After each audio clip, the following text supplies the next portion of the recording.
நான் உங்க கூட ஒரு முக்கியமான விஷயத்த பேசி ஆகணும். என்ன சொல்லிட்டு கிளம்பு. கொஞ்ச நாளா எல்லாரும் கொக்கோ கோலா பத்தி கேள்வி எழுப்புறாங்க. நான் அது நம்பல. பல வருஷமா நான் கொக்கோ கோலா குடிச்சிட்டு இருக்கேனே. இவனை விடுங்க, பிரியா கொடுத்தா பினாயில கூட குடிப்பான். இது எல்லாருக்கும் தெரிஞ்ச கம்பெனி. இதோட உண்மையை தெரிஞ்சுக்கணும்னு நினைச்சேன்.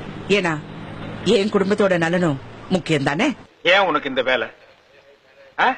நீ வாங்குற இந்த 10-5 பிச்சைக்கு இது தேவைதானா? ஒரு விளம்பரம். இங்க கொக்கோ கோலாவையும் அதோட மூலப்பொருட்களையும் சுமார் 400 தடவைக்கு மேல தரப்பரிசோதனை செய்யறாங்க. நீ பார்த்த இந்த தரப்பரிசோதனை ஒரே மாதிரியா கொக்கோ கோலா ஃபேக்டரி இருக்கிற 200 நாடுகளையும் நடக்குது. பெரிய கேரளா ஜால்ரா போறீங்க. ஜிங் சக் ஜிங் சக் ஜிங் சக் ஜிங் சக் ஜிங் சக். நீங்க கூட கொக்கோ கோலா ஃபேக்டரிக்கு விசிட் பண்ணி எல்லாத்தையும் கேட்டு தெரிஞ்சுக்கலாம். நாங்க ஏண்டா நடிச்சாமத்துல சுடுகாட்டுக்கு போனோம்.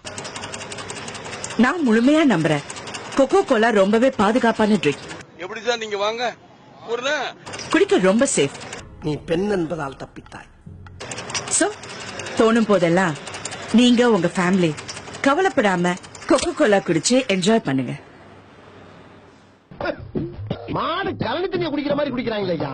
இதுக்கு ஒரு 4 பேர்த்த மூத்திரத்தை வாங்கி மடங்கு குடிக்க வேண்டியதானே. ஏன்டா இந்த வேலை பாக்குறீங்க?